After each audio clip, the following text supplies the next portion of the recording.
Good afternoon. Good afternoon, how are you doing? Yeah, nice sorry, to see you. Nice to see you. I finally got Karl Brockbank to do video. Yeah. Yeah, come highly recommended by people like Ian Brown and Tintin. And we said we'd have a chat about the breakdancing era, didn't we? You did. Yeah. Broken Glass. It started really with, there was a firm of us called Rocksteady, which was Paul Brenshaw and a kid called Donald Rule. Yeah. There was a girl called Michelle I used to live on the next street from me in '83. I was in Jersey. My dad used to be a musician. He used to play in Jersey, and I went away that summer. And then I came back. It just exploded. So then we all used to practice. And we used to go in Legends, and then Kermit, who was in another group and the Morris Brothers. Who were the Morris Brothers? Yeah, I remember that. Stephen. Yeah. And they were in another one, and we all just decided that I think we should all just get together and see what we can do. This is pre-Greg Wilson. Yeah. So then we just all got together. We all used to just buy a piece of lino, get on a train, go to Rill, go to Blackpool, go to Wigan, go to Bolton, and just throw it down and see what happened. And that's how it first started. Then after that, we got pretty good. We got a bit of a name for ourselves. And then Mr. Wilson came along and said he could take us a bit further, which he did. Fair play. We got sponsored, but the first outfits we got were from Millets in the Arndale Centre, which was just red top, red trousers, just cheap. And then we did, I remember vaguely we did a tour with, not a tour, we ended up, the first time I met Mike Pickering at Quando. Yeah. And we went to London and did Camden Palace. Yeah. Which was amazing. It was really good. And about 20 of us in a little Volkswagen van squeezed in, you know what I mean, getting there, getting back. And we used to practice in the Hacienda on a Tuesday night. When it was really quiet, about 6 o'clock in the evening. Tony used to come in and say hello sometimes. That was 83, 84. But after that, we sort of, there was a bit of an argument about funds, let's just say, with the people who ran us, and a few of us sort of fell out. So after that, me and Paul, it was a great body pop, a great Paul Brenshaw. Yeah. And that was it. We just parted the ways. That was about 85. So roughly, it was about 2 years I had with them. Yeah. Before they went really big. Yeah. They went did a tour with America and did they tour America, Broken Glass? I think they did. Yeah. I remember they did. Yeah, because I wanted to meet Rocksteady. I wanted to meet Crazy Legs and Ken Swift and that. And I think they went there. They went to Saudi Arabia as well. I can vaguely remember. But Danny Price is a good story. Danny Price, a breakdancer from Oldham, we got together as a twosome to do a private function at the Portland Hotel. Yeah. And little beknown to us, there was a guy at the back, a black guy at the back with a cap on, and he was quite loud, quite laughing a bit and all that. It was a convention for IBM computers, and we got paid £25 each to do half an hour's set, me and him, and it was Richard Pryor who was in the back. Was it? Yeah, it was Richard Pryor. Wow. Which was like, and I remember looking and thinking, that doesn't half look like, and he was there and he introduced us to him. Wow. Yeah, so that's my story that's the best bit of Broken Glass that I can remember. Yeah. You know what I mean? Wow, that's amazing. It is, yeah. So that, before clubbing wise, I was young when I started. How old was you when 13. Was you 13 when you went? 13 because my mum died when I was young. My mum died when I was 13, Christmas 13. So I decided the people opposite us said, do you want to come to a club? Which was Genevieve's on Anson Road. Yeah. Boxing Day, 79. I was 13, it looks about 9. I don't know how I got in. I borrowed Mike Daly's birth certificate, who was a geezer that lived on the next street, who was 19, memorised it, went in, bottle of Thunderbird found me before I went, and then I was in, and that was it. Clubs, that was it. I was out every night up to up to 30, 35. So you started clubbing when you were 13? 13 in Genevieve's, then Where was Genevieve? Genevieve's and Anson Road, alongside. Oh, right, the yeah. first, it's the international one. How was that? That's Genevieve's. Yeah. Before that, it was a Sting. I was too young for that. And then I got introduced to quite a lot of people. We used to go to Brewster's. Yeah, I remember that name. Piccadilly. Brewster's in Piccadilly. My itinerary was Genevieve's, Brewster's, Papa's, all the way around, and walk down to the Reno. That was every night, near enough. And then Legends, then Tuesday nights, it started in 80s, was Monday night Bruce's, Tuesday night Berlin's, which was good, Wednesday night Legends, Thursday night, where did we used to go Thursday night? Brewster's, Friday Brewster's. Yeah. And then, and the play, we met in the, well, I'll tell you about the story about, remember Big Roger the Doorman, have you heard of him? I've heard of him, yeah. He used to do the gallery and Yeah. a club called the Zoo, the Playpen, which was eventually became the Zoo. Yeah. But when we first started breakdancing, this is before Broken Glass, 3 of us used to go into town and go to the Zoo, which was the Playpen, which was really on Bootle Street. Yeah. Which was dead hard to get in. A bit of posh back in the day in the 80s, and just 3 scruffy lads just say, let us in here and we'll show you something. And these just used to let us in, and we just used to do that, and we used to go, what is going on here? Yeah. It's just like, no one's ever seen anything before, throwing yourself over the floor and sliding. So them days were just, I was very young, 16, 17, so. How did you get into Electro? I got into Electro through a lad called Lascelles Henry. Do you know Lascelles Henry? I've heard of the name. Lascelles, yeah. He's got a long-site live youth club. And I just heard, I think the first time I got connected to it was through Buffalo Girls, Malcolm McLaren. Yeah. And I saw that and thought, what is that? Yeah. And then a firm came over called WFLA, which was a milkshake from America. Yeah. And they went on tour and did Claridge's in Droylsden. Yeah. And we all went to see this firm. And I remember just sat there and I watched this guy go from one end of the room to the other end of the room in one swoop and thought, what is all that? And then just thought, that's exactly what I want to do. Yeah. And that was it. I was off. And it just blew my mind. And then obviously Man Paris came along with that, just the anthem for me. That's the one. As soon as you hear that, it just climbs inside you and just took my head off. And I just thought that. Every time I hear it now, I just have to just stop myself, and because I can't do it anymore. My knees are shot, my ankles are shot. Everything. Is that from the dancing? Yeah, I say so. Yeah, I've got a bit of dodgy knees. I started breaking. I tried to start breaking, but I just couldn't do it. And then after Broken Glass, when we used to go to a club called the Gallery. We used to go in the Gallery. Yeah. And then after that, there's a club down the road from us called Sandpipers, which was like a hotel in Fallowfield opposite the Jabberwock. Well, it wasn't called the Jabberwock, it was called Queen of Hearts. Yeah. So we used to get in, a mate of mine called Zaz has a big Mercedes blue van. So Tomlin used to be in there, me, Paul, a few of us. So we used to go in the Gallery first, get pissed up in Orts. Going Orts. And Brannigan's downstairs. You remember, Barton Arcade? I used to go in there a lot. And next to Marco Polo, with all the girls in Marco Polo. I forgot about all that. The Helens, Ellen Burns, Helen Lynch, little Chris used to run the Marco Polo. And we used to go in Brannigan's, boom, top night in there, go to the Gallery, go to Orts, go to the Gallery.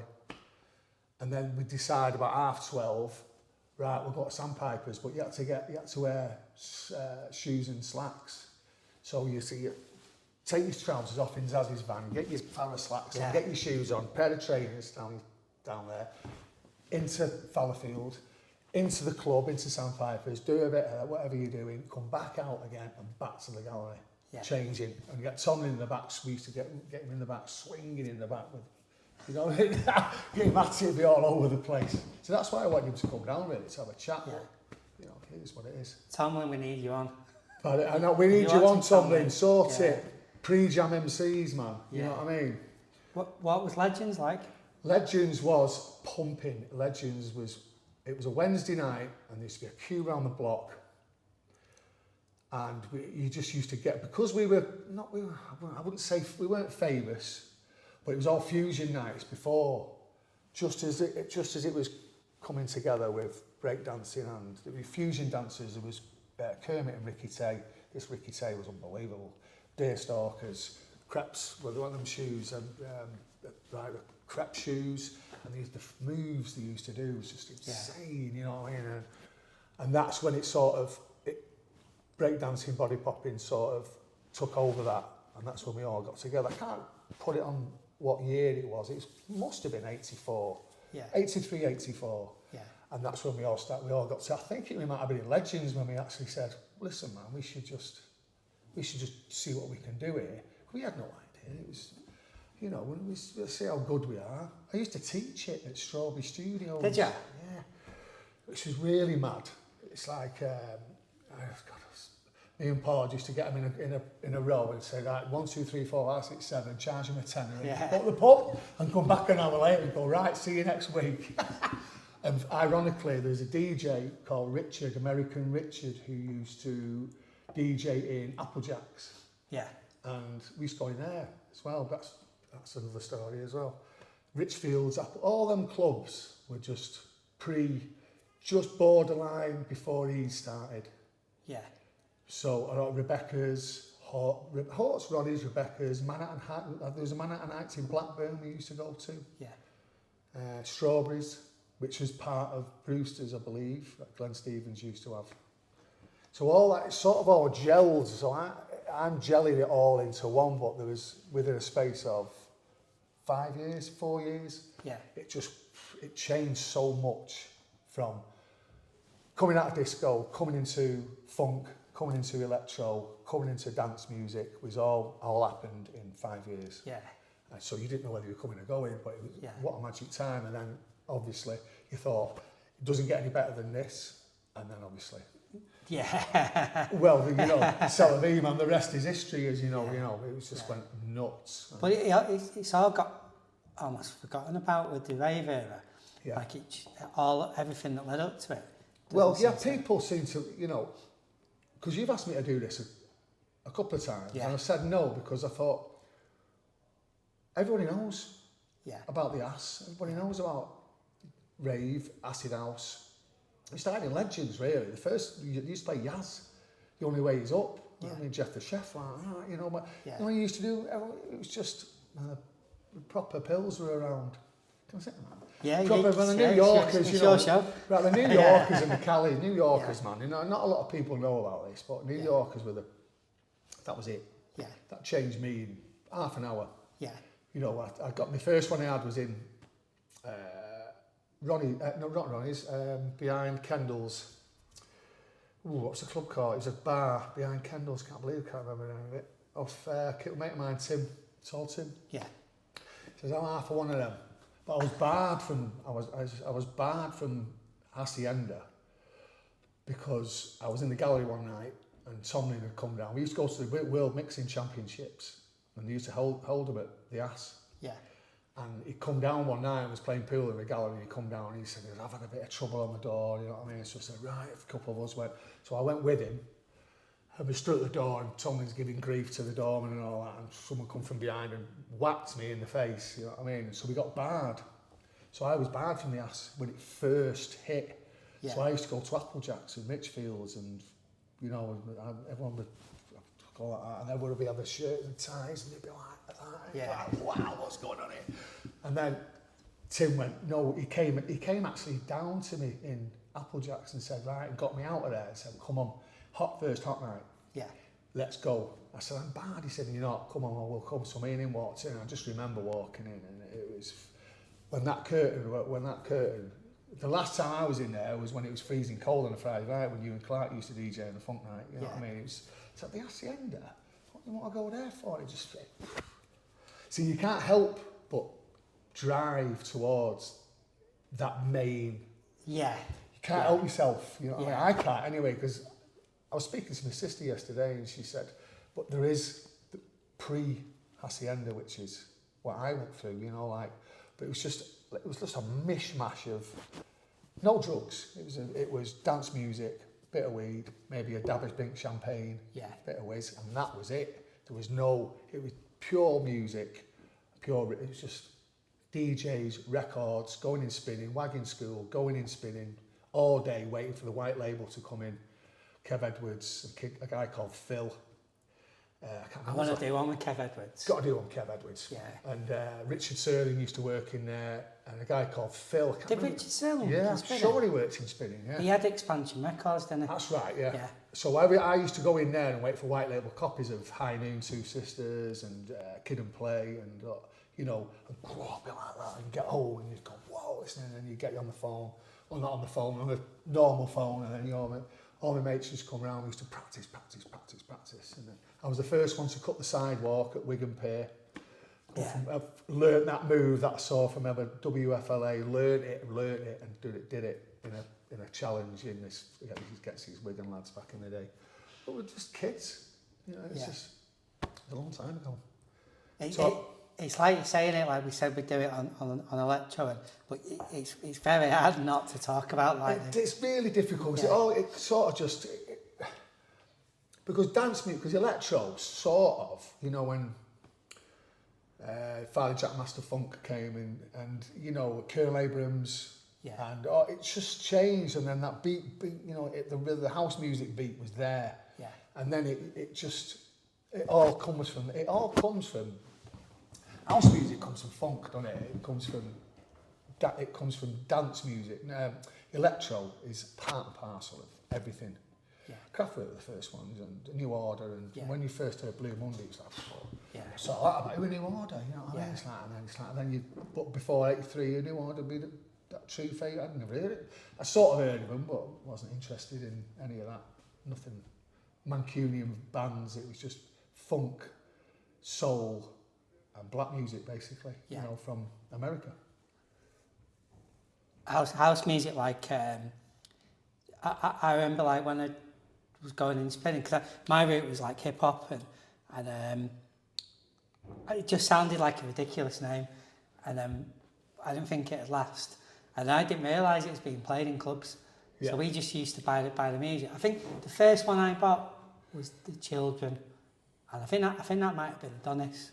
I can't remember the name of it. Freedom, I think it's called. Freedom, yeah. And I heard it in spinning, and it sounded futuristic. Right, yeah. Well, that's what hip-hop, bebop sound like to me.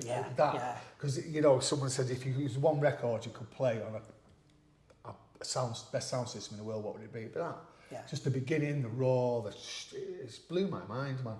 But spinning, you used to walk around town when you're spinning. Even you didn't go and buy records and spinning. That's what you went to school with. Yeah. You had your school books in your spinning bag. And you all that when you were in school. And you get a mate to tag it on you. Of course you did. And then you went to the underground market, and then Zowies. There was a clothes shop called Zowies where a friend of mine used to work. We used to go to the All Dayers, Tiffany's, Rotters, All Nighters, just dance. It's like, you know, with Smurf, Tyrone Brunson. What else? There's just loads of Kenny Burke rising to the top, you know, the really great funk, dance, soul music. But like I say, it's hard to differentiate between when it actually, because it just morphed. Yeah. You know, and it's just, and now it's... I always think Hot Night was like the big... Hot Night was the one that blew it all up. It just blew it all up to death, you know what I mean? It's like, I think the first night, the first Hot Night, they had like a pyro, they had like a you know what astronauts train on, like one of them spinning things. Did they? I'm sure they did, yeah. And someone were going on, and people were going on it, and they're losing all the change, and losing all the stuffs out the pockets and all that. And I'm sure there's a bit of a pool in there as well. I might be wrong. Yeah, there was. There was a pool, wasn't there? And was there a dryer? Was there like a big thing? I'm not sure. There was like a big, because you know we'd had a, let's just say, you know, partyed, and it was just magic. And then it was summer, and we used to, remember the only night of Dry Bar we used to go in J.W. Johnson's on Deansgate on a Thursday night, and there used to be a jazz singer called Jerome. Oh yeah, I remember. Do you remember it? Yeah. So he used to, so it was all, one of them, man, we're all, hey. And I remember Leroy coming past, and he said, "You coming tonight?" I said, "Come tonight." So it's the opening night, 89 this was. He coming to the opening night at Dry Bar. It might have been Lee, it might have been someone else, I'm sure it was Lee. That's fucking right we are. We went in there, oh, what a night that was in there, and that's when Dry Bar started. Yeah. And that was insane as well. That was like, Dry Bar was like the youth club of the ass. Yeah. That's where you all met. Yeah. That's where tea time in there. Everyone came from athletics, everyone came from everywhere. All football leagues come together. Yeah. And we just all sat together and just basically just did what we did, you know. And so it all morphs back to that again, you see. Yeah, it was all like, I always thought the Dry Bar, it was unique, wasn't it? Because there wasn't a pre-club bar in town before that. There was Corbier's one there, and there was like Pebble of the Peak, but there wasn't anything like the Dry Bar. No, nothing like the Dry Bar. I didn't like Corbier, it was too small. Great jukebox, but yeah, we didn't used to. I think my pre-going out before the Hacienda, I mean, when the Hacienda wasn't going on, was Hort's, Ronnie's, Gallery, Brewster's. Before that was it. You know, not a lot of people have heard of Brewster's, you know what I mean? They won't know. Is it where Yates's Wine Lodge? It was right next to the beer cellar. Oh, right, I know, yeah. You know what I mean? And Papa's used to be the club behind it, which was the Roadhouse. And all the doormen were all bald for some reason. And, you know what I mean? We were coming home from Wigan Pier once, and we always used to get about 8 of us get into a car, mate of mine, Frankie's car, 2 in the boot, and go to the Wigan Pier, body popping, breakdancing. And we were coming back one night and was outside there in the car, and I was shouting, "Oh, you bald bastard." So the lights changed to red, stopped, and Frankie said, "Put your foot down." So they all came out like that and put the car on its side. Well, let's get out of it, you know what I mean, and run off. It's just a small story, that one, you know. Do you know what I loved about Manchester at that time? Probably for about 10 years, and the Dry Bar, was that you could go in there on a Wednesday afternoon and end up on the session. You could go in there on a Wednesday afternoon, come home on a Saturday afternoon, you know, and then you didn't used to go home. I used to have, and obviously the kitchen, you know, that was just, what's all that about? And then I used to go out and used to change. I used to have clothes behind bars everywhere. Did you? That I forgot about, and just go out. But them days, it was clean. You were young, you were fresh, you could get over, you know, you couldn't tell that people were on one. Yeah. You know, it was loved up, but you were, and nowadays, everyone's gurning, everyone looks like, Jesus, what's going on there? Yeah. I went to a rave very early days called Biology. Oh, I remember that name. And that was Fonzo Buller, his nephew was organising a party in London, so we all went down there, and it got cancelled, and we all met, I don't know where, somewhere in London, and they said, right, we can go to this gaff in Kent called Biology. So we drove down there, and we as we were coming in, we saw all the lasers and all that, and blah blah blah. So we just stopped the car, bumped the car onto the side of the road, and walked across this field and followed the lights, and walked into like a wooded bit. And then I remember one guy going, "Well, there's no floor here." So I was like, "Oh, what's going on? There's no floor here." So we thought, right, so we followed these people into the gaff, and it was wild. It was about 10,000 people. It was on a hill. It was raining. It was all running. There was a fairground at the bottom. And that's the first time I heard "Sometimes I Feel Like From." Sometimes I feel like with the Stardust, diddle diddle diddle diddle. I was tripping like, what is this?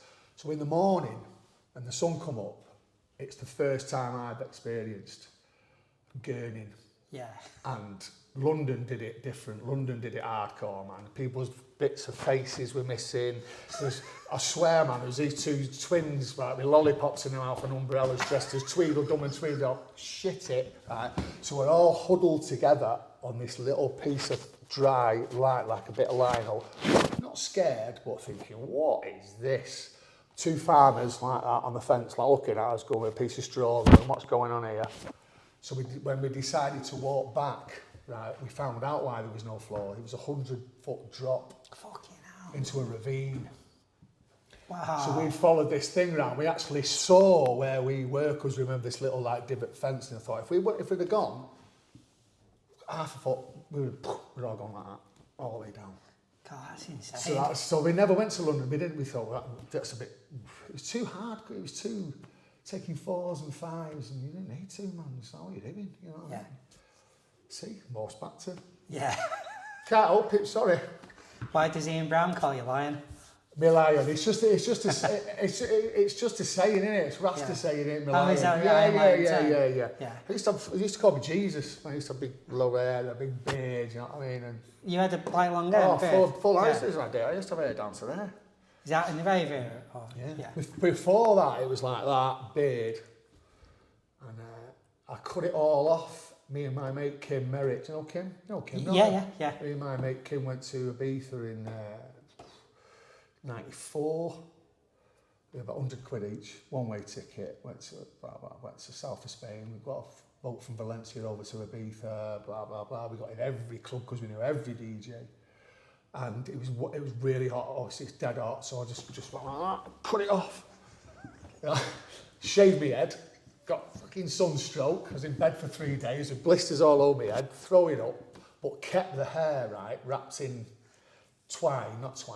cotton, and sold it to a wig maker called Nino Milando that used to be in Fallowfield on Wimslow Road, for 100 quid.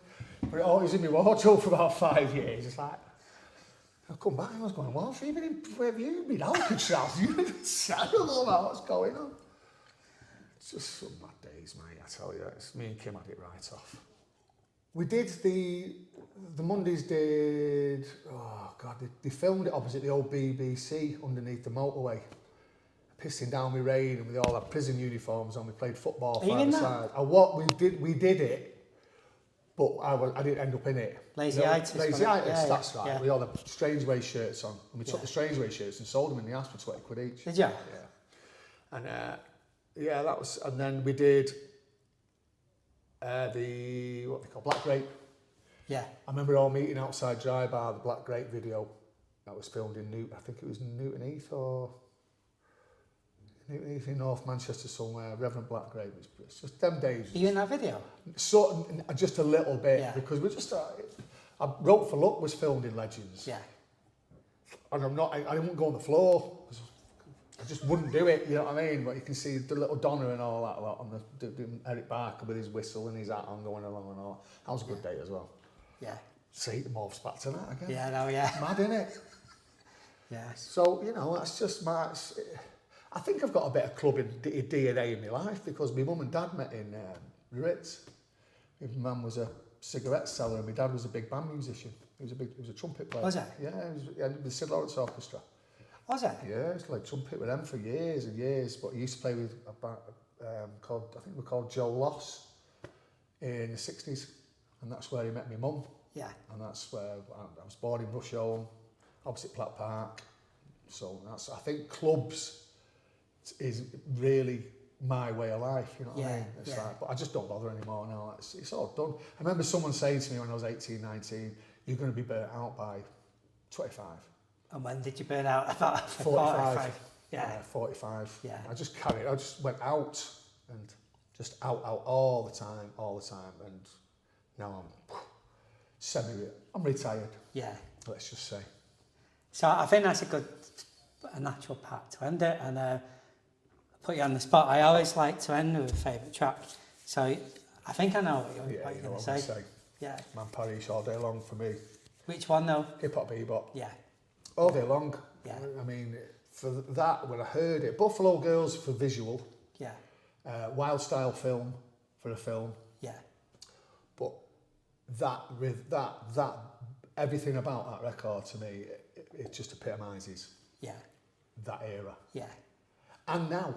Yeah. Because if you put it on now, if you've never heard that record before and you put that on now, people go, you would not be able to sit still. Yeah. That's my opinion anyway. Yeah. I hope that's all right. Was that yeah, all right? it's mega. Yeah. We'll stop recording now. Oh, thank you very much. Thanks so much, mate. No, you're all right. Thanks very much.